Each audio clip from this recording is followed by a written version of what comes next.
Bharatiya Janata party को हमेशा ही झूठ को, पाखंड को शोर मचाकर दिखाने की ज़रूरत रही है। हमने जैसे पहले देखा और एक बार फिर उसी जुमले के अंतर्गत महिला आरक्षण ने भी अपनी खुदकुशी कर ली।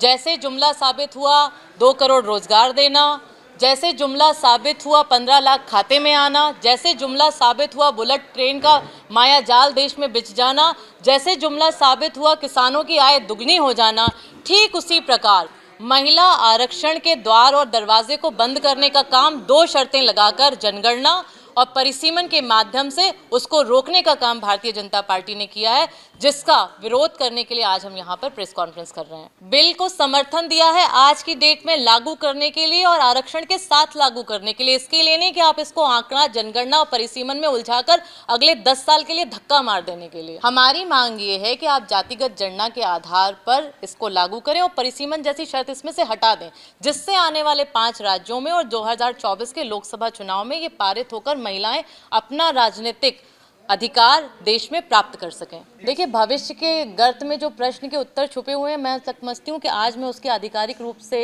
मुझे ये जिम्मेदारी नहीं है कि उसके बारे में कोई आंसर करूँ। देश के संविधान ने 18 साल के बाद युवाओं को ये अधिकार दिया है कि वो अपनी स्वतंत्रता के अनुसार शादियाँ कर सकते हैं और ये अच्छी बात होगी कि यदि माँ बाप के अपने समर्थन के साथ वो अपने शादीशुदा ज़िंदगी की शुरुआत करें, और यदि नहीं हो पा रहा है तो उसके पीछे क्या कारण है, इनको भी हमें समझना चाहिए। देखिए, कार्यकारी महिला वो भीड़ में भी आज इस देश में सुरक्षित नहीं है। अकेले में तो खौफ है ही कि कब कौन आके कहाँ उसके अस्मिता के साथ खेल जाएगा, लेकिन भीड़ में भी सुरक्षित नहीं है। क्यों?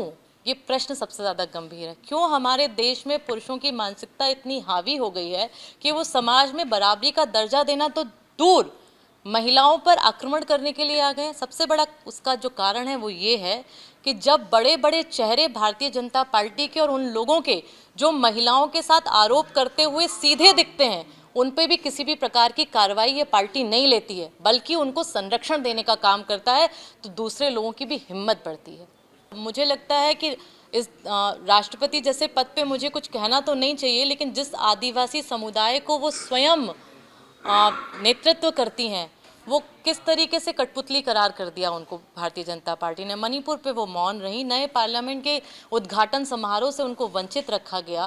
केवल उनके एक महिमा मंडित करके कि एक दलित महिला को हमने राष्ट्रपति बनाया, उसका क्रेडिट लेने का आप काम कर रहे हो, लेकिन उसी समुदाय की दलित बहन, बेटी, महिला पर इस देश में अत्याचार होता है तो उस अत्याचारियों के समर्थन पे भारतीय जनता पार्टी के लोग खड़े नजर आते हैं। इससे हमें साथ ही बहुत ऊपर उठ के सोचने की ज़रूरत है। प्रश्न ये है कि कोई भी ऐसा राजस्थान में केस बता दीजिए जिस पे अत्याचार हुआ हो और वो अत्याचारी जेल के अंदर ना हो, एफआईआर ना करी गई हो। महिला को केवल इसका रेप, उसका रेप, इस प्रदेश में इसकी सरकार है, इसका रेप, और इस प्रदेश में इसकी सरकार नहीं है, इसका रेप, इसमें बांधने की कोशिश मत करिए। लेकिन भारतीय जनता पार्टी में हाल ही की घटना है, मत जाइए पीछे। एक 12 साल की लड़की महाकाल के मंदिर में 8 घंटे तक किस हालात में घूमती रही, मुझे शर्म आती है। आप मध्य प्रदेश के नेता मंदिरों में जाकर भारत माँ की जय के नारे लगवाकर वोट देने की बात करते हैं, लेकिन वो बेटी जिस दर्द और वेदना से गुजर रही थी, उसकी बॉडी से, उसके शरीर से एक एक बूंद जो लहू की गिर रही थी, इस देश की भारत माता रो रही थी और कोई बोलने वाला तैयार नहीं है। कभी उसको यूपी का बता दे रहे हैं, कभी उसको ये कह दे रहे हैं कि मानसिक रूप से वो विकसित है, कभी कह दे रहे हैं कि नहीं वो तो जानते ही नहीं है कहाँ से आई हुई है। बाद में जब खुलासा होता है और पता चलता है कि दलित वर्ग की बेटी है, तो केवल दलित आदिवासी है इसलिए आप उसको संरक्षण नहीं देंगे, आप उसके ऊपर हो रहे अत्याचार पे बात नहीं करेंगे। बात करना तो दूर, मुख्यमंत्री हवाला और जानकारी लेने तक को तैयार नहीं है। और चुनावी भाषणों में आप बड़ी बड़ी बातें करते हो, लाडली बहना की बात करते हो, 250 रुपया रक्षाबंधन पे डालकर आप उसकी अस्मिता के साथ खिलवाड़ करने का अधिकार नहीं प्राप्त कर सकते।